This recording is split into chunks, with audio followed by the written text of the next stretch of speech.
Olá, sejam muito bem-vindos ao Papo Certo aqui na RS Play TV. No programa de hoje vamos falar sobre venda intencional e liderança. Aqui, você já sabe, o nosso papo é sobre gestão, economia, finanças, um programa feito para você que faz o Brasil acontecer. Você pode nos assistir no canal 524 da NET Claro e também nas redes sociais. O Papo Certo está no ar. Vem com a gente.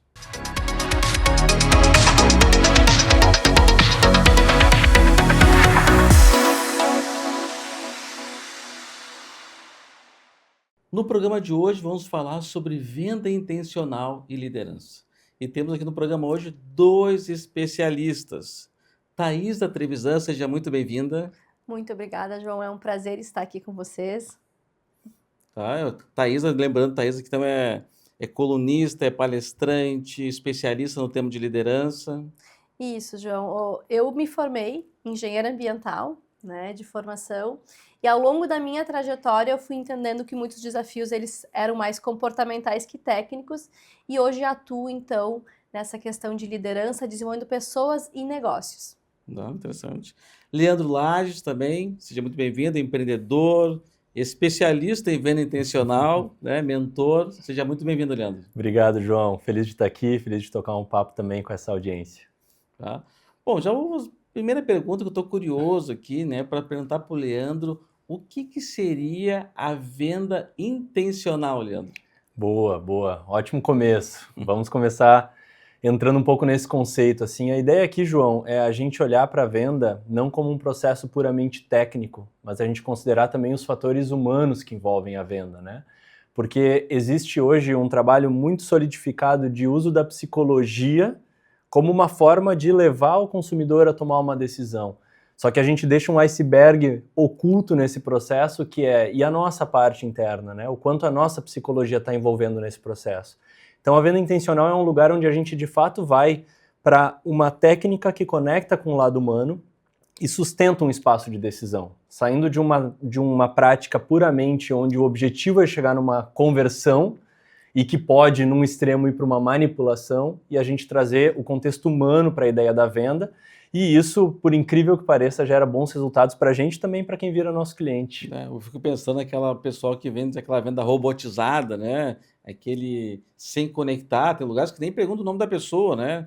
Outros Exato. perguntam o nome da pessoa, mas também fico ali, estou aqui à disposição, se precisar de alguma coisa e tal, e fica aquela coisa meio distante. Claro que às vezes também o cliente quer um certo tempinho ali, né? Mas pá, o que eu posso te ajudar? O que tu está procurando, né? O que tu precisa? E fica aquela coisa meio sem conexão. Eu acho que isso acaba ficando frio e, enfim, a pessoa vira um tirador de pedidos, né? E às vezes é difícil bater meta com isso dessa forma. Exatamente, exatamente. É trazer esse olhar de que todos nós, na maioria das nossas decisões, são emocionais, né? A maioria das nossas decisões, elas são guiadas pelo nosso inconsciente, né? A nossa consciência é um pequeno fragmento desse processo. E quando a gente opera numa lógica mecanizada, por mais que isso muitas vezes pode soar como um ganho de eficiência, no fim do dia, às vezes a gente acaba se tornando justamente aquele vendedor que todo mundo quer evitar. E por evitar o próprio olhar interno, o próprio olhar de como eu reajo em relação a essa venda, o quanto eu estou conectado e estou integrado com o processo que está acontecendo aqui. Então é como se a gente tirasse o centro da técnica e colocasse os dois humanos que estão nessa negociação ou mais como parte viva desse processo, entendendo que isso também ampara o resultado e a construção de um relacionamento a longo prazo. E tu falou uma palavra que é relacionamento de longo prazo. E quando a gente fala de vendas, às vezes, a gente vê muito imediatismo. Claro, tudo bem que tem a meta do mês para bater, né? Mas se esquece um pouco, né? Eu trago o exemplo do meu amigo Reinaldo, um abraço para o Reinaldo, a gente estava conversando esses dias, ele tem uma empresa de viagens e também de câmbio, operações de câmbio, né? E João, fechei um negócio, ele todo fez me contando semana passada, fechei um negócio muito bom, inesperado, inesperado. E daí depois eu atendi o negócio que um cliente comprou uma casa em outro país, vai ter remessas importantes por mês por conta desse negócio, que vai gerar um ganho bem bom para ele, e uma solução boa para o cliente também. E João, eu perguntei para ele, né, como é que tu chegou até mim, né, porque, tipo, um negócio bom desse, assim, né, daí ele disse, não, tu me atendeu um tempo atrás, eu tive que comprar uns $500 por uma coisa pequena, mas tu me atendeu tão bem que eu lembrei agora de ti quando foi fazer essa operação de câmbio. Então, como às vezes essa venda intencional, se preocupar com a solução do cliente, às vezes rende frutos que, não de forma imediata, muitas vezes, né, mas ou de uma maneira não tão impactante naquele momento, né, mas com certeza contribuiu para a meta dele do mês, mas como essa preocupação em resolver o problema do cliente é importante para os negócios futuros, né? Com certeza, João. A gente vive um momento onde o imediatismo é muito valorizado. Então, tudo tem que ser muito rápido, tudo tem que ser muito exponencial. E eu nem diria às vezes, eu diria que sempre esse olhar íntegro em relação à pessoa que a gente está apoiando, a maneira como a gente está prestando esse serviço, esses relacionamentos são que constroem uma carreira sustentável a longo prazo, né? Então é um momento também da gente sair um pouco do estímulo extremo que está sendo recebido e divulgado, dar esse passo atrás e olhar como uma forma de construção, como fizeram os antigos, né? Mas que elas realmente sustentam relações mais duráveis, prosperidade. A gente prospera também enquanto comunidade, enquanto troca, com esse olhar mais aprofundado e não puramente técnico, ágil e imediato das coisas. Tá, fiquei uma pergunta para a Thaisa, né, sobre liderança, né? Também eu trabalhei em grandes corporações e que tinha as metas do ano, do mês, né? E eu via talvez algumas decisões de algumas lideranças com um olhar muito no curto prazo, que tudo bem que tinha uma meta, mas que talvez aquelas ações não iriam contribuir para o futuro da corporação, até poderiam prejudicar a corporação a médio e longo prazo. E como é que as empresas podem se blindar dessas questões? A gente vê casos de CEOs, né, de grandes companhias que fizeram negócios não bons para a corporação, tiveram resultados milionários no curto prazo, de bônus, e acabaram depois, talvez não sustentando, talvez ao longo do tempo, diante disso, mas ganharam um bônus milionário do ano e a empresa depois que se rale. Então, João, quando a gente fala de liderança, né, e conectando um pouco também disso que o Leandro falou, e por isso que a gente se conecta, né, eu acredito que é sempre sobre pessoas, tá?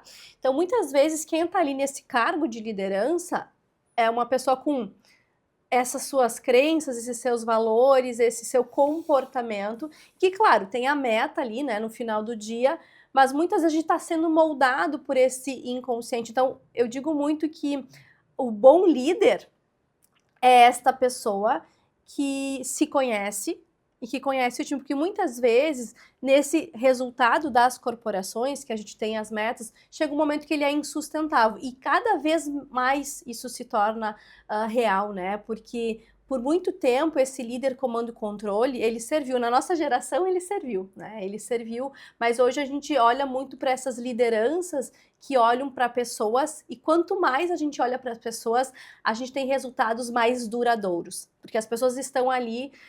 Tem dados que mostram hoje que as pessoas não se demitem da organização, elas se demitem da sua liderança imediata. E aqui não botando a responsabilidade, né, para o líder, mas vamos lá, no final do dia é isso, é sempre sobre pessoas e a gente gosta de estar junto de um líder que nos reconhece, que nos valoriza. Então, empresas que têm resultados duradouros a longo prazo, que permanecem, são empresas que conseguem olhar para as pessoas. E aqui tem uma questão muito importante, que o que a gente muitas vezes faz é subir bons técnicos para cargos de liderança, e não significa que ele vai ser um bom líder, ele é um bom técnico, tem um bom conhecimento técnico. Mas sabe, Thaís, essa questão de promover uma pessoa técnica, que pode ser que ela pode ser desenvolvida, mas eu não vejo. Claro que as grandes empresas já vejo uma preocupação maior nessa formação da liderança, tem os PDLs, né, Programa de Desenvolvimento de Liderança, PDIs, né? Mas a média empresa que está naquela fase do crescimento, né, que está na fase do boom, ali, às vezes fecha um negócio, uma sequência de bons negócios, a empresa muda de patamar em 1 ano, 2 anos, e precisa de líderes, mas não teve tempo de formar ou não deu importância para essa formação, e depois tem lá um líder que não está entregando. Faça um pouquinho dessa questão de como essa importância da empresa também formar pessoas, ou talvez às vezes tem que contratar pessoas de mercado, E a pessoa de mercado chega, mas ela não sabe a cultura da empresa. Ela vai levar uns 6 meses para se integrar bem à rotina, à cultura da empresa, né? E que tu faça um pouquinho essa questão da capacitação, assim, de liderança, né? Hoje é muito do que eu enxergo nas empresas, né? Essa capacitação, ela vem primeiro olhando para esse comportamento desse perfil de liderar, de motivar, de engajar. Porque vamos lá, no final do dia, o líder, embora ele tenha ali um desafio às vezes técnico de meta, né? Mas quem vai auxiliar que esse resultado aconteça é o time. Então, ele precisa e entender de pessoas. Então, o que a empresa precisa olhar? É aquela pessoa que já consegue conduzir bem o time, que além da questão técnica para colocar num cargo de liderança, que consegue entender e dialogar bem com todos. Existem essas pessoas no time, mas normalmente, João, o que a gente enxerga, e eu tive um caso agora de um cliente na semana passada, ela escolheu uma pessoa dizendo, esta pessoa é a melhor técnica. A menina ficou uma semana no cargo de liderança. Uma semana ela disse, não tinha condições de fazer conversas difíceis. Não sabia direcionar bem as atividades, né? Então, é olhar para esse comportamento que faz com que esses resultados aconteçam. Sabe que eu estava num evento ano passado e tinha uma pessoa que tem lá uma equipe de 1000 profissionais e ele desenvolveu muito essa questão de liderança e só foi graças a esse desenvolvimento de liderança que ele conseguiu ter uma grande empresa. E ele falou uma coisa que é um paradigma. Para mim era um paradigma, e estou em transformação, que a gente entende que o líder ele tem que ganhar mais do que os outros. E ele deu exemplo assim, que, às vezes, um técnico sênior, que é uma pessoa que tem um conhecimento muito importante, muito estratégico, ele pode ganhar mais do que o gestor. Porque o gestor tem uma habilidade de gestor, de pessoas, de comunicação, de ter conversa, saber lidar com ter conversas difíceis, mas ao mesmo tempo aquele técnico é uma pessoa imprescindível para a empresa, ali tem um conhecimento que é um diferencial competitivo e ele pode ganhar mais. Tu falasse um pouquinho disso, porque às vezes o empresário tem esse paradigma, né, de não, para não perder aquele técnico, eu vou promover ele a gestor, né? E daí tu perde o técnico, perde o gestor, perde tudo, né? Eu vejo muito esse lugar, muito do que se construiu do mercado, o gestor é aquele que ganha mais, né, que tem o cargo de liderança. Mas no final, o que eu vejo muito hoje o nosso salário, esse valor, né, esta renda, ela é quanto a gente entrega para a organização. Então, não necessariamente está ali no cargo, né? Então, tem muitas empresas, eu conheço empresas que sim, que o técnico que está ali, ele já ganha mais do que o gestor, porque é muito pela entrega. E tu sabe uma coisa que eu vejo muito, e que eu falo quando eu dou aula também para lideranças, não tem certo e errado, tem o que serve para aquela organização, João. Porque muitas vezes a gente enxerga, eu não sei a visão do Leandro também, que trabalha hoje desenvolvendo, né? Mas muitas vezes a gente enxerga assim, eu vou pegar o exemplo da Google lá e vou colocar aqui na minha empresa. Vou botar umas mesas de sinuca, vou botar um play ali para o pessoal jogar. Mas às vezes não funciona, porque a cultura daquele negócio é diferente, porque as pessoas são diferentes, porque o negócio é diferente, né? Mesmo também acontece isso às vezes para unidades diferentes do negócio. Eu uma vez atuei numa empresa que tinha uma unidade na Serra Gaúcha e uma unidade aqui na região metropolitana. E eu tentei implementar a mesma coisa. E eu pensei, como é que não deu certo? Se deu certo lá. Eram pessoas diferentes, com culturas diferentes. Então, a gente às vezes tem muito esse hábito de dizer, eu vou lá na empresa X, agora eu vou trazer para minha empresa. Não, eu dou um exemplo, tipo, eu lembro agora da Serra, né? Tipo, na Serra, segunda e terça de carnaval, o pessoal trabalha normal, as fábricas trabalham normal. Isso. Né? E na Porto Alegre, região metropolitana, geralmente na terça de carnaval não trabalha, o pessoal às vezes faz um feriadão, compensa aqueles dias em outros horários, trabalha mais em outros horários, mas na Serra, o pessoal... Então, se tu botar esse modelo aqui, que vai fazer o pessoal trabalhar segunda e terça de carnaval, vai dar uma guerra, né? Com certeza, com certeza. E é muito nesse lugar. O que serve para minha organização? Ontem também eu estava com um time, eu disse, se serve para vocês, o que o mercado está fazendo? Eles me pediram, isso tá bom, serve, tá dando resultado? Continua. Né? Então também tem muito isso de o líder, do gestor, entender muito desse time, porque é isso, é sempre sobre pessoas. No final do dia a gente vende para pessoas o nosso time, embora que eu tenha um produto físico, mas é sempre de pessoas para pessoas. Bom, Leandro, por que às vezes o vendedor, aquele pessoa que está na venda, né? Eu me considero vendedor também, tá? Eu trabalho já trabalhei com vendas há muitos anos e essa questão, por que a venda intencional fecha mais negócio? Que argumentos tu pode dar para aquela pessoa que trabalha em vendas e não está muito preocupado com essa intenção, né, de ter uma solução, mas de empurrar aquilo que tu tem a meta para vender? Uhum. Ótima pergunta. E essa é a realidade, né? Porque a gente tem sempre uma expectativa. Mesmo nós que somos empreendedores, a gente tem a nossa própria meta, né? Que a gente está se colocando ali, João. E eu acredito que dentro dessa lógica, a conta vem a longo prazo na sustentabilidade do que a gente faz, né? Tanto nossa, com nós mesmos, quanto das pessoas com as quais a gente vai trabalhar. A ideia intencional, ela não é uma ideia poética ou politana aqui num lugar da gente, nossa, vamos ter uma boa intenção, num toque mais espiritual de uma certa forma ou místico, né?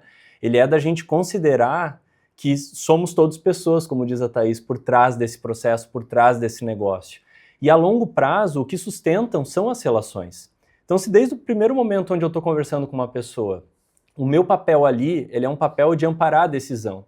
Se eu estou conversando com alguém que não é a pessoa certa para esse produto, para esse serviço, eu tenho um problema de qualificação comercial. E o que a gente aprende muitas vezes nas técnicas é forçar essa venda. Ah, não é meu público-alvo, mas eu vou dar uma forçadinha. Exato. Às vezes tem empresas, tem lá a figura do SDR, né? Isso. Que ele faz esse filtro para ver se a demanda do cliente vai ser atendida pelo produto ou serviço que está sendo oferecido. E já tem acontecido casos que a pessoa que me atendeu disse, João, o nosso negócio, o nosso produto não é para essa tua dor. Então, vou te agradecer o teu contato, né? Fico à disposição para outras demandas, mas nesse momento, essa tua necessidade, eu não tenho como atender. Eu achei legal se da empresa falar isso, né? Mas isso tem ganhos dos dois lados. Com certeza. Isso é a venda intencional. Porque um cliente errado para um produto certo é um problema, porque ele vai ser um cliente insatisfeito, vai reclamar, vai demandar tempo da equipe resolvendo. E vai piorar o funil mais importante de todos nós que trabalhamos com um serviço, que é a indicação. Um cliente feliz que ele chegou ali, foi atendido, que ele não virou uma cifra no final do dia, esse é o cara que sai e fala para o conhecido, cara, vai lá na empresa do João, essa empresa lá os caras são responsáveis, eles entregam, né? Parte do que eu trabalho com os meus clientes é, cara, como você dispensa um lead. Porque esse lead que compra de você só porque você quis bater aquela meta, ele é o problema de amanhã. Ele é o que está drenando a energia da tua equipe amanhã. É o cara que está depondo contra a tua empresa amanhã. Porque a nossa empresa é aquilo que falam quando a gente sai da sala, né? Quando o cliente se conversa assim, não, cara, pô, funcionou legal, tá funcionando bem. Então essa ideia de fragmentar muito o processo de vendas, por vezes, pende para o que eu chamo do extremo dessa manipulação comercial. A gente aprende as técnicas. E onde as técnicas estão embasadas? Na psicologia. Eu estudo que, por exemplo, se eu gerar um gatilho de escassez no João, se eu gerar um gatilho de escassez em você em casa, a tua chance de converter é maior. Agora, eu, intencionalmente, eu tenho o poder de saber o momento de demonstrar a real valorização de tempo da pessoa entrar no meu negócio agora, ou de não apertar um botão no momento errado. Porque aí acredito que é onde a gente faz um uso incorreto da psicologia. A psicologia serve ao mercado, ao lucro puramente. Isso parece bom no primeiro momento, você dá um voo de galinha, mas quem quer construir uma carreira sustentável e viável emocionalmente, porque depois eu tenho que confrontar aquele cliente, eu tenho que entregar para aquele cliente, essa pessoa está olhando de uma maneira um pouco mais ampla e um pouco menos imediata. Esse gatilho de escassez, tu pode dar alguns exemplos para quem está nos assistindo? O que seriam uns gatilhos de escassez? Ah, com certeza. Esse é clássico, né? A gente aprende vários, assim. Cheguei no momento da venda ali, estou conversando com você aí, e eu estou te explicando como que funciona aqui o meu pacote dentro da Real Life, que é a minha empresa, onde eu vou te acompanhar durante 1 ano no desenvolvimento do teu eu negócio, da tua expressão comercial. E aí você me diz o seguinte, cara, preciso pensar um pouco, é uma decisão muito importante para a minha vida. Eu tenho aqui 2 opções. Eu posso sustentar esse espaço de decisão e compreender o que está te deixando inseguro, porque essa é a informação que esse lead está me deixando. Ou eu posso utilizar de algum gatilho, como por exemplo dizer o seguinte, olha, mas a questão é que se tu tomar a decisão agora, eu consigo te fazer esse desconto aqui, mas se tu tomar ela amanhã eu não consigo. Isso é um gatilho clássico de escassez. Eu estou gerando um bônus para antecipar a decisão da pessoa. Ó, as últimas unidades. Tá Exato, acabando. tá E amanhã acabando. o cara tá oferecendo a mesma oferta, semana que vem a mesma oferta. Ah, então não eram as últimas unidades. E aí Já é é que tá uma o coisa ponto. já falsa, já, né? Aí é que está o ponto. Então, se, por exemplo, eu estou num momento de troca, eu vou compartilhar contigo, João, mas se tu vier agora, cara, eu consigo realmente, assim, não te colocar num novo valor, na atualização dos nossos preços, tudo bem. Só que quando isso vira um gatilho o tempo todo sendo feito e que não reflete a verdade, é aí que vai bater na coerência do meu processo como vendedor. É aí que eu não sustento isso a longo prazo. Daqui a pouco a gente está falado por aí que faz isso. Só que tu falou uma questão da pessoa, daquele cliente insatisfeito, daquele cliente que não vai ao perfil da empresa e aceitar mesmo assim, que ele drenar a energia da empresa. Isso eu vou dar um exemplo assim, de situações, tipo, às vezes a energia da equipe é consumida por 5% dos clientes. Tem 95 clientes satisfeitos, né, que a equipe atende tranquilamente, dentro do fluxo, dentro do processo, né, o cliente está feliz, a equipe está feliz, mas tem 5% dos clientes que estão, clientes errados, talvez, que foram contratados, foram aceitos pelo comercial de maneira equivocada, e ele acaba sendo insatisfeito e acaba drenando a energia da equipe de uma maneira que, tipo, o cliente fala o nome do cliente da empresa, o pessoal, ah, não, aquele cliente não. Exatamente isso. E essa é uma conta que a gente olha pouco, né, João? Porque hoje as nossas métricas de sucesso, elas estão muito amparadas na quantidade, no volume e na velocidade. E essa conta que fica para operacional, muitas vezes ela fica oculta. E é isso que mata um negócio a médio e longo prazo, né? Por mais que eu venda bem. Então, essa narrativa que a venda intencional combate é uma narrativa de que a venda está acima, inclusive, da entrega. É a narrativa de que eu posso inflar esse produto em cima de gatilhos psicológicos sem fazer uma entrega proporcional na sequência. E isso é uma conta que fica muito cara depois, que às vezes custa o negócio de muita gente ou custa a saúde mental de muita gente, porque esse é o cliente que te burnouta no final de um processo, Ah, né? sim. Ele gera, às vezes, pessoas pedem para sair da empresa porque é tão estressante atender aquele cliente na sua carteira que pede para sair. Ó, não, tô indo embora amanhã, tô muito estressado e tal, e hoje com um nível de vaga, de nível de desemprego baixo hoje, a pessoa sai e tu fica na mão e não consegue dar prejuízos que tu não consegue medir muitas vezes. Eu quero fazer um ponto aqui, trazer um ponto que eu e o Leandro, a gente se conheceu muito numa prospecção do Leandro, né? E na primeira conversa que a gente teve, a gente percebeu, né, que a gente poderia ser parceiros ao invés, né, de um cliente do outro. E olhando assim muito para isso que o Leandro traz, eu acredito muito nessa coerência dos negócios, né? Eu vendo aquilo que eu falo. E ele disse assim para mim: hoje, Thaís, eu enxergo que sim, tu seria um lead, mas a gente hoje conversa, né?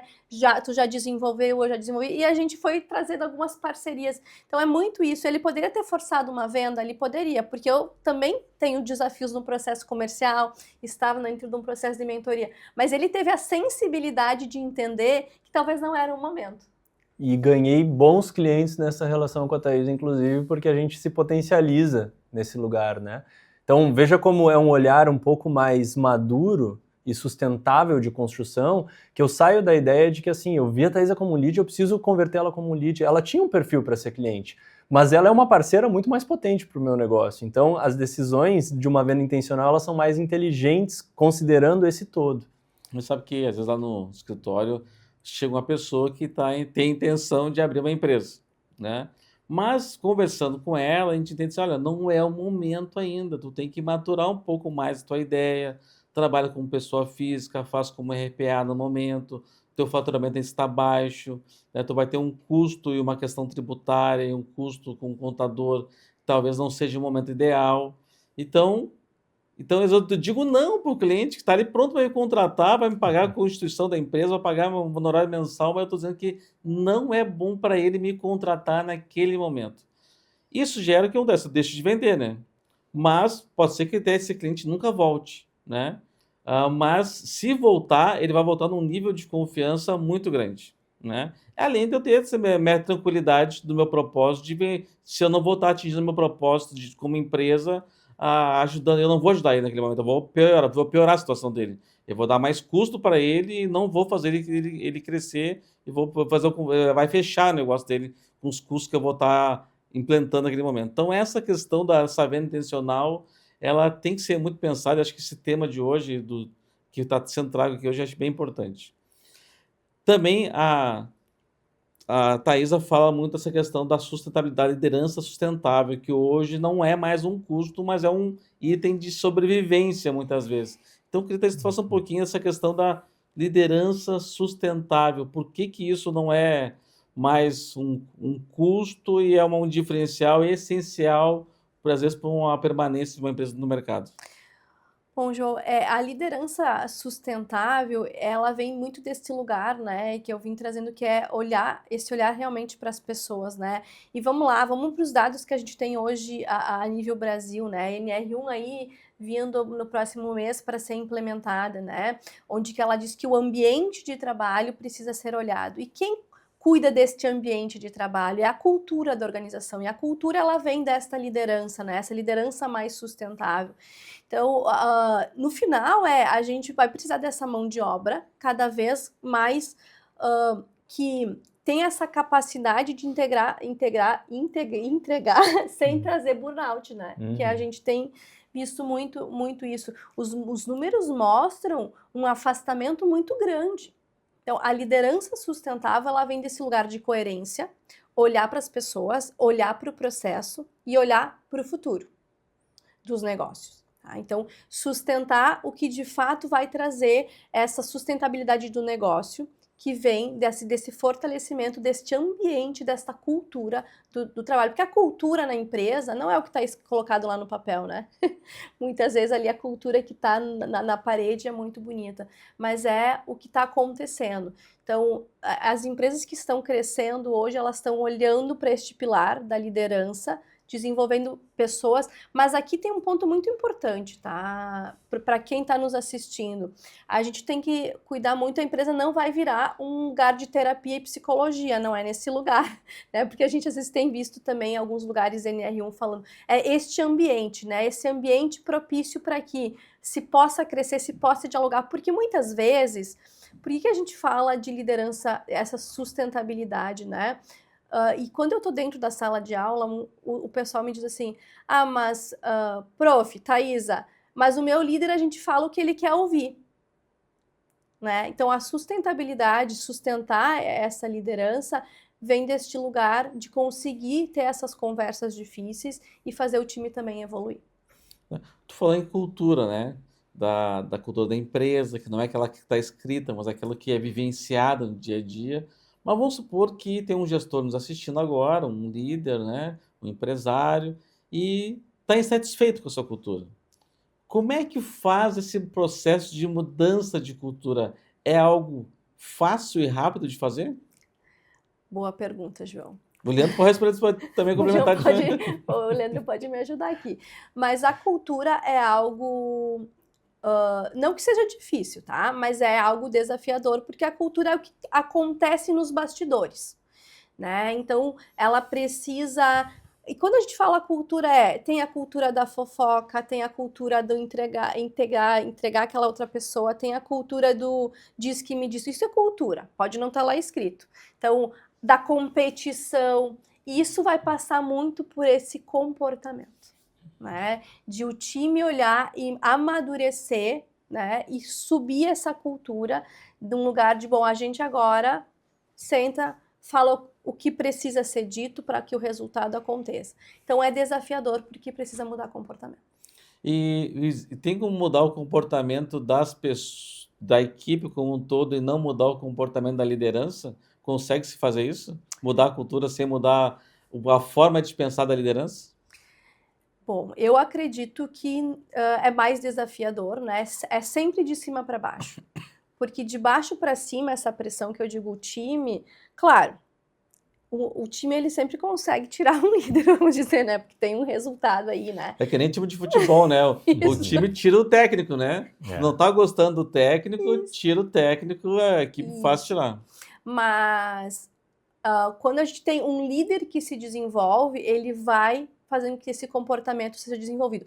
E tem uma coisa muito importante aqui, tá? A gente contrata por competências técnicas e demite por comportamento. O comportamento a pessoa só muda se ela quer. Aqui é o desafio. O maior desafio é a empresa, ela pode ter o melhor curso de desenvolvimento, mas se a pessoa não quer mudar, eu não vou dizer assim, João, olha só, agora tu tem que tratar melhor o teu colega. Ele vai fazer 1, 2 dias porque isso é interno. Tá? Então, tem muitas vezes que quando eu estou em empresas, uma última empresa que eu trabalhei, do metal mecânico, eu cheguei para o RH e eu disse, desses líderes que vocês têm, esses 2 aqui não querem mudar. Eles não querem mudar desse processo de desenvolvimento. E cabe a vocês entender se vocês querem permanecer com eles, porque eles demonstraram ao longo desses 6 meses que eles não querem mudar o comportamento. Daí eu vou vou fazer uma provocação aqui, né? São 2 pessoas que estão lá há bastante tempo na empresa, 10, 15 anos, são pessoas que dominam a atividade técnica, né? E a empresa tem que tirar ele da gestão e talvez passar para a área técnica, que é algo difícil muitas vezes, até porque não dá para reduzir salário no Brasil, né? Como é que tu vai fazer isso, né? E como é que tu fica esse argumento, né? Tipo, ok, concordo contigo também, Thaís, eu acho que tem que ter esses 2, eu concordo, já estava do meu radar, mas eu não consigo demitir. Como é que argumentos tu vai ter para ter uma realocação ou até mesmo, no último caso, do desligamento dessas pessoas que não querem mudar? E sempre a empresa tem aquela dependência técnica, muitas vezes, Com né? certeza. Aqui era uma conversa sincera primeiro, né? Eu percebo que aqui você não consegue mudar. E sim, pode ser realocado, né? No caso dessa empresa, algumas pessoas foram realocadas. Mas tem um ponto aqui, João, que é muito importante. O time dessas pessoas já não performava. A rotatividade estava muito grande. Porque quando o líder que está aqui não quer mudar, o time sente. Então, de todos os setores, aquele setor tinha um turnover muito alto. Isso é um indicador para a empresa. Quando tu troca, e eles fizeram uma experiência, eu troco o gestor com o mesmo time, ele rende e eu não tenho mais pedido de desligamento, aqui a dificuldade é... Aqui não é... Nós não estamos falando de pessoa, mas é a dificuldade que essa pessoa tem, às vezes, em comandar, liderar a forma, né, de conduzir esse time. Porque às vezes mas eu já vi isso já, sabe, que às vezes é uma pessoa de confiança do dono, né, do gestor, do diretor, e ele pensa, eu não posso perder essa pessoa, mas ao mesmo tempo ela está dando problemas lá. Como é que eu vou resolver isso? Eles é tentar realocar, porque eu vi alguns casos é tentar realocar aquela pessoa. É de importância, tipo, eu atendi um cliente que tinha um gestor que, tipo, se tu ligasse às 4 da manhã para ele lá estar na empresa por algum motivo especial, uma entrega especial, aquele cara estaria lá às 4 da manhã para receber aquela carga, uma carga que veio de São Paulo, chegou de noite, tinha que abrir lá o armazém para receber, aquele cara estaria. Então, naquele caso, foi uma alternativa de, ó, vamos remanejar, vamos dar outro título para ele, que ele não vai ter gestão de pessoas, mas ele vai continuar fazendo o que ele faz de bem, de melhor. Esse é o desafio de ter isso, saber que vai ter um custo a mais e é uma decisão do gestor, né? Tem uma coisa, João, quando a gente traz isso, que é o perfil comportamental. Eu trabalho muito com perfil comportamental, né? E tem uma coisa que eu gosto de dizer, a gente não faz, às vezes, um peixe subir numa árvore. E, às vezes, é isso que a gente quer fazer dentro das empresas, né? A gente coloca uma pessoa que é muito boa naquilo que ela está fazendo, mas ele sabe nadar. Mas eu quero fazer ele subir na árvore. Aqui também é um olhar muito de quem está nessa liderança maior aqui. Olha para a habilidade que essa pessoa tem e reforça a entrega nela. Você trouxe um caso aqui de um perfil comportamental, que é aquele perfil que ele vai lá 2 horas da manhã. É aquele perfil que não sabe dizer que não. Se tu pedir para ele ir às 7, se tu pedir para ele ficar 12 horas, 15 horas... Só que essa pessoa que não diz que não, ela não gosta de ouvir o não. E ela tem uma dificuldade maior de cobrar do time. A gente não fala aquilo que a gente não gosta de ouvir. Ninguém leva ninguém onde não foi. Então, quando eu entendo de perfil comportamental, eu não faço o peixe subir na árvore. Eu dou o mar para ele nadar, vamos dizer assim, sabe? Então, aqui também é o desafio de quem está selecionando essas pessoas para ocuparem esse cargo de liderança. Sabe que acho que é um papel fundamental, às vezes, de ter um consultor, né? De alguém que está olhando de fora, que já tem experiência com outras empresas, que tem já umas sugestões de plano de ação, de vivências de sucesso em outros lugares, para poder que às vezes a pessoa lá dentro da operação não consegue enxergar isso e tem que ver alguém de fora para dizer, ó, olha só, essa pessoa não está dando, essa é peixe, não vai subir em árvore, né? Tu vai ter que dizer, olha, ele tem que dar como tu falou, dar um mar para ele nadar, mas não vai dar uma árvore porque ele não vai subir, né?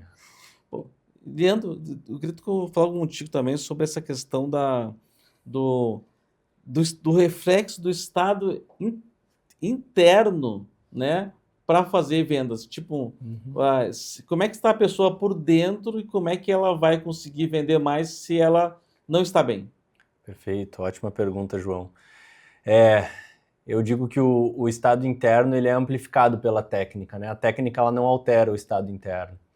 Para a gente trazer num ponto de vista mais prático, assim, imagina que eu cresço numa realidade onde eu sou muito pouco incentivado a perceber o valor que eu tenho pela minha criação, né? E todos nós temos questões na nossa criação que vão nos impactar o restante da vida, né? Ali é que mora o inconsciente, esse iceberg que fica embaixo da água.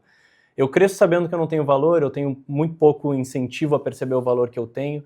Na hora que eu for vender o meu serviço para você, isso vai estar impactando diretamente. Eu já vou entrar nessa negociação achando que eu tenho menos valor, porque isso é uma questão interna minha. E aí eu vou pegar uma técnica e vou somar nisso um gatilho e vou virar justamente a pessoa com a qual você às vezes nem sabe racionalmente, você diz assim, cara, não bati com esse cara, sabe? Não levei fé no que ele me falou, porque esse estado interno é algo que a gente registra cognitivamente, assim, em microsegundos. Na maneira como você chegou, apertou a mão, olhou para a pessoa, é ali que está o ponto. A técnica ela vai amplificar isso, ela vai te ajudar a conduzir algo. Agora, se eu tô mal equilibrado, se eu tô num dia horrível, se eu tô numa fase horrível, se eu tô doente mentalmente, ou se a gente for para uma questão mais até lógica, se eu não acredito naquilo que eu tô vendendo, eu posso colocar qualquer técnica em cima disso, vai ser muito frágil, porque a pessoa do outro lado ela tá captando isso. Então essa coerência interna amplificada pela técnica, ela é o iceberg, ela é às vezes 80, 90% do processo de vendas ele tá ali. E é muito pouco olhado e utilizado dentro dos nossos treinamentos de setores comerciais. Tu fala isso também, tem relação com autoestima também? Com certeza, com certeza. Vamos pegar uma questão comum e simples hoje em dia. Síndrome do impostor, síndrome da impostora, porque as mulheres sofrem mais disso. As mulheres, em geral, na maneira como a gente tem culturalmente a criação, ela é menos incentivada a acreditar que ela é capaz de fazer certas questões, pela criação, cultura geral. Isso é um fator cultural que impacta na psicologia, né? Então, nós temos hoje, por exemplo, pessoas que são extremamente capazes e que na hora que ela recebe uma oportunidade, ela recua e não fecha essa oportunidade, porque ela fica em dúvida se ela tem condição de entregar. Aqui eu estou perdendo venda. E aqui, às vezes, eu estou até achando que eu estou dizendo o seguinte, não, eu não sou bom o suficiente para isso, e é o meu fator externo, a minha autoestima que não está regulada, a não confiança que eu tenho no que eu posso entregar, que muitas vezes foi uma falta terapêutica e não uma falta técnica. Olha, você falou, é profundo, hein? É profundo pra caramba. Tipo, que às vezes tu quer fazer uma venda, né? Tu tá acostumado a fazer uma venda, vamos supor, de um ticket médio de 10 mil reais, tá? E tu é o cara, tu é o fera daquele negócio. E surge uma oportunidade de uma proposta de 150 mil reais. E tu balança. Não, mano, parceiro, eu tô vendendo todo dia 100 mil, agora chegou 150 mil reais. Eu acho que eu não vou conseguir. E tu vê, às vezes, pessoas talvez menos capazes que tu, prosperando ou fechando vendas de 150 mil reais, que tu está acostumado a 10, nesse meu exemplo, né? Ela deixa de crescer porque ela não leva fé que ela é capaz. Outras pessoas acreditam que ela é capaz, mas ela não é capaz, não se sente assim. Exatamente, exatamente. E vou somar aqui um outro fator interessante que é olhar da autossabotagem, né? Que é um termo muito conhecido às vezes digitalmente, mas que a gente não relaciona sobre essas duas coisas. Eu tive um caso que eu estava trabalhando com um projeto e chegou um momento onde essa empresa, esse profissional começou a decolar e começou a fechar bons contratos em volume. Nessa hora que ele pegou esse ramp-up ali do negócio dele, ele pensou, cara, agora eu preciso dar uma recuada e organizar a casa. Porque ele, no momento que essa prosperidade chegou, ele internamente não estava pronto para sustentar aquilo. e ele cria uma justificativa racional para aquilo. Aí é que está a pegadinha. O nosso sistema de identificação, o nosso ego, que está ali dentro da camada do que a gente entende sobre nós mesmos, ele não consegue te explicar com clareza racional o que está lá no inconsciente. Ele está muitas vezes te protegendo de um trauma infantil, de uma questão que você assistiu lá na tua casa quando criança, que você viu que no momento que teu pai cresceu, ele quebrou. E nesse registro que está lá, você na hora que vai crescer, o teu inconsciente vai mandar uma informação, segura o cara, não deixa ele crescer. Então aqui tem mais um fator curioso e que a gente dificilmente correlaciona, que essa venda de 150 mil, às vezes era o salto que o cara precisava dar para chegar num novo patamar. E se ele não está com a estrutura interna dele bem alinhada, ele pode identificar isso como algo que não é uma boa estratégia para o momento dele. Vamos supor que tem alguém que está nos assistindo e está com esse problema. É uma mentoria que ajudaria ele nesse processo de ele poder acreditar um pouco mais em si? Olha, a mentoria sem dúvida vai te ajudar. Eu não quero colocar isso como uma solução única, porque muitas vezes é o que acontece também. O que realmente vai mudar o teu fator é o autoconhecimento. É você estar disposto a entrar na parte sombria, escura e às vezes mal cheirosa do nosso inconsciente. E esse processo ele é um processo doloroso. Crescer dói.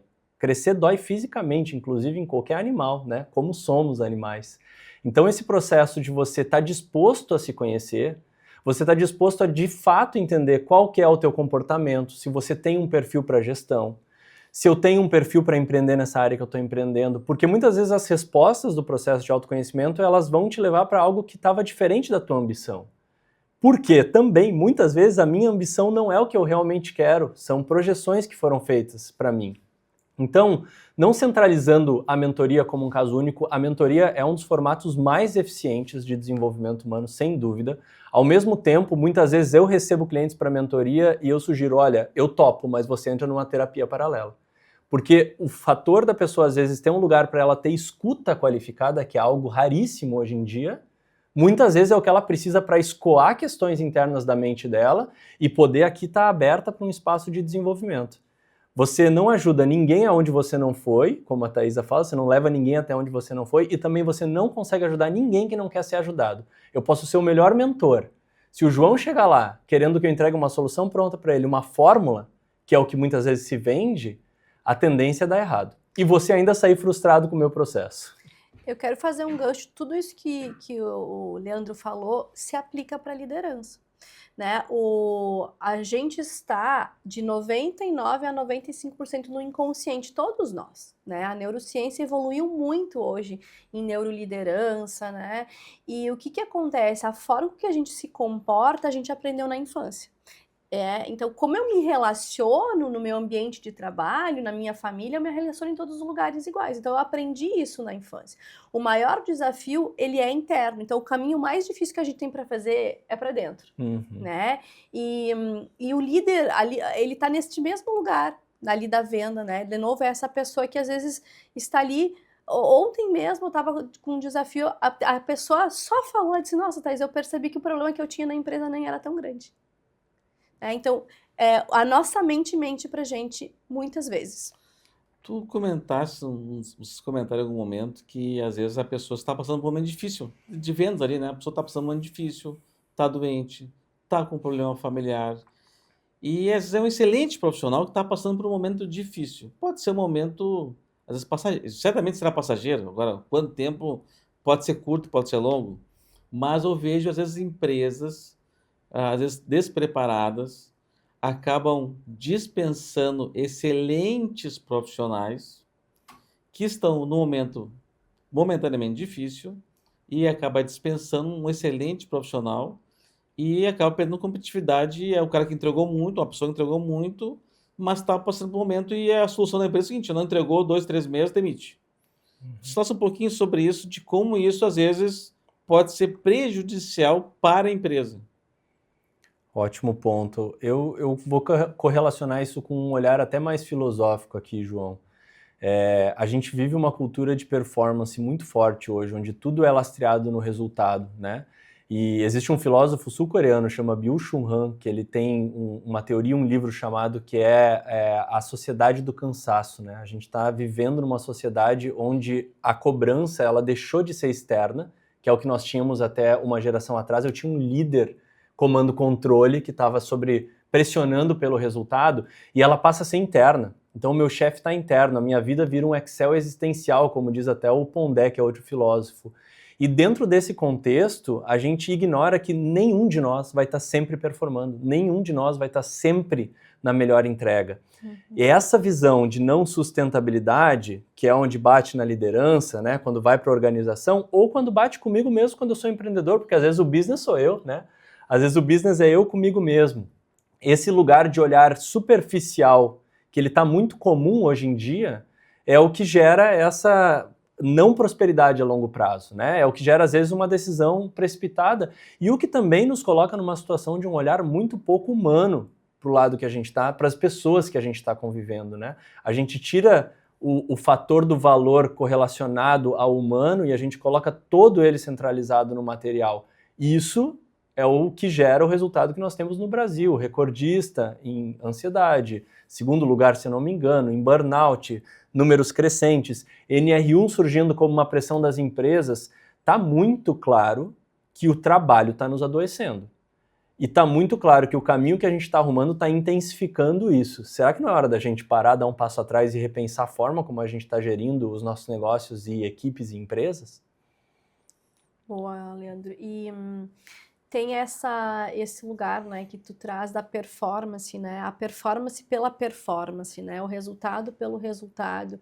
E hoje, esta geração é uma geração que se cobra muito por uma questão do que as redes mostram. Então, tá todo mundo performando, é assim que parece, mas no final não, né, a gente só tá mostrando uma parte, tá? E o que eu falo muito nos meus processos de desenvolvimento é, calma, é um passo de cada vez, né? Eu tenho 40 anos, eu não vou mudar da noite para o dia. E quando a gente olha para essa questão, a empresa tem que conseguir entender o que está acontecendo ali, né? Porque na geração passada era isso. O meu pai dizia muito isso. Os problemas ficam em casa. A gente vai para a empresa e lá a gente é outra pessoa. Parecia que era assim, não era assim que a gente dizia, né? A gente tinha muito isso. Mas no final, não. O que está acontecendo em casa impacta na empresa ali, né? Na liderança e vice-versa também. Então, a pessoa, ela é uma pessoa com todos esses desafios. E a empresa tem que ter essa sensibilidade de entender se este é um momento, essa pessoa já entregou, o que eu posso fazer para contribuir, né? Eu tenho visto muita empresa, tem uma empresa que eu conversei com uma gestora esses dias que ela tem um mentor para cada líder. E ela disse que, nossa, a empresa está performando muito porque ele consegue trazer essa clareza e às vezes não deixa chegar nesse extremo. Uhum. Tem uma anedota muito interessante correlacionada a isso que a Thaisa trouxe e a tua pergunta também, que vai me falhar a memória, é o autor, mas isso está num livro sobre esse tipo de reflexão também. Que ele conta a história de um hotel que contratou uma consultoria e a conclusão que a consultoria chegou era que demitir o porteiro era mais rentável, porque eles poderiam colocar portas automáticas, isso geraria uma economia de tanto e dentro do planejamento financeiro fazia todo sentido. E a empresa foi lá e beleza, seguiu, demitiu o porteiro. Quando o porteiro saiu, eles descobriram dentro da empresa que esse porteiro era o cara que abria a porta quando o cliente estava chegando com as malas, era o cara que dava uma dica da senha do Wi-Fi que às vezes estava precisando, era o cara que dava uma segurança para a pessoa esperar um táxi em frente ao hotel e de repente as vendas deles foram caindo assim e essa presença desse porteiro, ela acabou se tornando muito mais estratégica do negócio do que a economia das fechaduras automáticas que as pessoas não sabiam mexer e não sabiam medir. Então, muitas vezes, a forma como a gente olha para o resultado de uma maneira racional e crua, e muitas vezes cartesiana, ela elimina todo esse fator humano que envolve uma empresa, porque no fim do dia somos pessoas vendendo para as pessoas. Esse tipo de decisão na empresa ele precisa ser muito pensado, ponderado e olhado sobre uma lógica não puramente material, né? E, de novo, nos nossos negócios também, nos clientes que eu aceito ou deixo de aceitar, na equipe que eu contrato ou deixo de contratar, na parceria que eu ofereço, no como eu aperto aquele meu fornecedor na hora que eu preciso de uma negociação, mas na hora que eu preciso um extra eu quero que ele esteja disponível. Então, esse olhar mais amplo e mais holístico do processo, ele é essencial para a durabilidade e sustentabilidade do negócio. Agora eu pergunto para vocês, como a gente vai fazer? O gestor ele tem metas, né? E tem que ser batidas. Claro, não é a qualquer custo, mas tem que ser batidas. E é razoável que, às vezes, eventualmente, tenha uma certa pressão. A questão é quanto de pressão que está sendo dado, mas como me equilibrar essa questão da pressão e o bem-estar da equipe? Os Pode dois. começar. Vai começar. Pode começar. Bom, eu vejo aqui que tem primeiro, quando a gente fala em metas, muitas vezes o Leandro trouxe aqui, essa meta, às vezes, ela está extremamente irracional, tá? Então, tem esse líder que recebe a meta, que vem de um planejamento estratégico, e ele passa para o time essa meta, e aí e ninguém de fato entende por que a gente está caminhando para aquele resultado. Então, a meta, ela tem que ter uma clareza, né? O porquê que eu vou atingir essa meta, qual é o objetivo?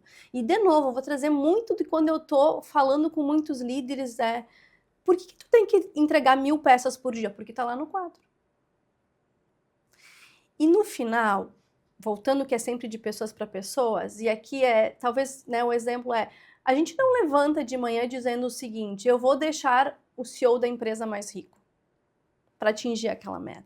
A gente tem que entender o que faz aquela pessoa atingir essa meta. Então, aqui, eu lembro de um coach uma vez, ele disse assim, Thaisa, tu tem que ter tempo para falar com o teu time. Então, é entender por que é importante. É importante para mim, que estou aqui, que vou crescer dentro da empresa, a empresa crescendo, eu vou crescer, tenho os meus resultados aqui. E muitas vezes o líder também mostrar para o time que é possível atingir essa meta. Porque se a meta está aí, a empresa fez um estudo para atingir. Então, às vezes a gente está olhando para esse lugar de apertar a meta, mas o time olha para a meta e diz assim, não vai dar para atender. O gestor que recebeu diz, vocês têm que atender porque a regra é assim, tá vindo de cima. Só que se tem uma conversa aí como a gente vai atender isso? Vocês acham que não dá? Bom, a minha visão é essa. Então, para mim aqui é clareza, tá? E aí, muitas vezes, e eu já vi muitos times que percebem que ainda a meta, ela poderia ser maior. Mas, de novo, pessoas ali motivadas e engajadas para atender aquelas 1000 peças, às vezes, por dia. Eu assino embaixo, foi uma ótima contribuição. Vejo da mesma forma. Eu acho que eu vejo que é importante a gente criar cultura também de questionar a meta muitas vezes. Eu trabalhei no corporativo com muitas metas egóicas, metas que eu não sabia pelo que eu estava fazendo aquilo e depois eu descobri que era por capricho de um investidor ou por erro de um investidor. E aí o investidor comete um erro e a gente cria um sistema hierárquico onde se cria uma cascata de corresponsabilização. Então o cara lá de baixo está correspondendo a um erro do gestor. Será que essa meta é viável, sabe? Porque no fim do dia a meta ela cumpre um papel de estímulo, né, de objetivo. Se o time já recebe a meta e olha e diz assim, putz, isso é impossível, e quem nunca entrou nessa sala de reunião onde quando saiu o anúncio da meta o time se olhou e disse assim, cara, isso é impossível. Eu atendo clientes que falam, olha, a gente chegou num resultado fantástico ano passado, esse ano eles querem triplicar o resultado num ano onde eu vou ter eleição, Copa e uma crise mundial. Tá tudo indo para baixo e a minha empresa quer triplicar o resultado. O resultado estava bom, o dono estava enriquecendo, só que o capricho dele de querer acelerar esse processo fez com que ele perdesse 3 ou 4 das principais lideranças dentro da estrutura. O quão inteligente foi essa meta, né? Então existe aqui um processo de a gente repensar todo o sistema onde isso é feito. As pessoas, e principalmente as novas gerações, não funcionam mais nesse nível de pressão. Aliás, a nova geração é extremamente sensível a qualquer pressão. Se ele chega ali, ele não entende como ele está colaborando, por que ele está perseguindo o que ele está perseguindo, e vê valor na entrega dele de forma que ele está ganhando, a empresa está ganhando, ele sai e deixa a operação na mão. Sabe, daí eu vejo muitos gestores falando, não, é o seguinte, agora eu vou contratar somente pessoas 30 a mais, 40 a mais, porque essa geração mimi não dá para trabalhar.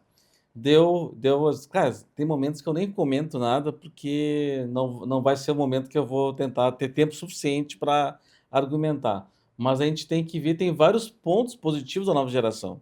Eu vou dar um exemplo, que uma pessoa reclamou que o estagiário teve que fazer à mão, preencher dados repetitivos de 500 processos e no dia seguinte a pessoa pediu demissão. Tu vê só, João, essa pessoa aí, ó, não ficou mimimi, porque teve que fazer esse negócio. Na minha época eu fazia 1000 e não reclamava. O seguinte, ó, só que hoje tem tecnologia. Se tu não automatizar o processo, tem capacidade, talvez tu pedisse para ela automatizar, ela ia conseguir automatizar das suas ferramentas, talvez condições, ela iria fazer. Então, essa geração ela nos provoca também sobre aspectos que a gente tem que saber que os pontos positivos dessa nova geração. Talvez tenha um mix também de gerações diferentes numa empresa e saber aproveitar o melhor de cada geração. Com certeza. Considerando que nós estamos também vivendo uma troca geracional que ela muda muito a forma como a gente constrói a vida e vê a vida, né? Então nós vemos de uma geração baby boomers pós-guerra. Essas pessoas estavam preocupadas em subsistência, sobrevivência. A nova geração chega com ensino de qualidade, com acesso a conforto, e ela chega com outras ambições no ambiente profissional. Então, se antes pressionar para crescer financeiramente funcionava, isso tem uma inversão de lógica agora que gera essa briga, muitas vezes, dentro da empresa, né? Esse conflito geracional. Ao contrário da potencialização, né? Quando você tem lideranças sustentáveis e inteligentes, você potencializa esse cara, porque esse é o cara que, nesse exemplo, se você disser o seguinte, cara, a gente tem essas 500 fichas aqui, como é que a gente resolve isso? Se ele tivesse pego esse desafio, talvez ele tinha pego uma IA que tinha feito. E ele tinha se substituído no processo e tinha usado ele para outro lugar. Mas a gente ainda tem uma lógica principalmente sustentada pelas gerações anteriores, onde ela acredita que a maneira como ela pensou é a melhor de fazer. E a nova geração está menos disposta a isso, mas ela pode ter outras entregas. Então aqui tem uma potência mal explorada nesse universo, que acredito que a Thaís até tenha mais autoridade para trazer sobre esse aspecto. Não, é excelente, Leandro. De novo, quero trazer um caso de um cliente que eu estava ajudando a selecionar o coordenador, né? E estava entrevistando o time e um menino muito jovem disse assim, eu quero deixar um impacto no mundo. Ele trabalha hoje com marketing. E eu falei, como é que você consegue fazer que o vídeo que você grave, né, daquela pessoa cause o impacto que você quer? Porque é isso, no final do dia é isso, ele quer causar um impacto. Ele quer deixar. Então, eu digo assim, quando você olhar para um vídeo que você fez para a Thaisa e performar, entregar, como você se sente? Nossa, eu me sinto bem. É nesse lugar. O tempo assim, ó, o programa passou voando. Tinha muito mais perguntas para fazer para a Thaís e para o Leandro, né? A gente vai ter que marcar outro dia para a gente continuar esse papo. Foi muito enriquecedor. Acho que com certeza quem nos assistiu hoje aprendeu muito, trouxe reflexões e às vezes dedo na moleira, né? Para a gente repensar. E se quem assistiu ficou desconfortável, beleza, aí foi atingido o objetivo de a gente se sentir confortável. Eu já fiquei desconfortável comigo mesmo aqui, já teve para pensar algumas coisas. Então, queria agradecer muito a Thaís e ao Leandro pelo compartilhamento, pelo tempo de vocês, né, pela contribuição, pela essa questão de gratidão de estar compartilhando isso. Às vezes as pessoas não têm tempo de compartilhar, estou na correria, tem um monte de coisa para fazer, mas é importante a gente dar essa contribuição com várias pessoas, a gente tem uma audiência que cresce também a cada programa aqui, então, meu muito obrigado. O programa está ali, está estourando ali o cronômetro, né? Então, queria também agradecer a nossa qualificada equipe técnica que faz tudo acontecer, som, vídeo, edição, publicação, produção, né? Queria agradecer então toda a nossa equipe técnica. Agradecer os nossos patrocinadores, o Sindiconto, o Sindicato dos Contadores do Rio Grande do Sul, e também a Fortes, que tem uma atuação 360 com contabilidade, RH, finanças, né, tem uma consultoria completa para a sua empresa.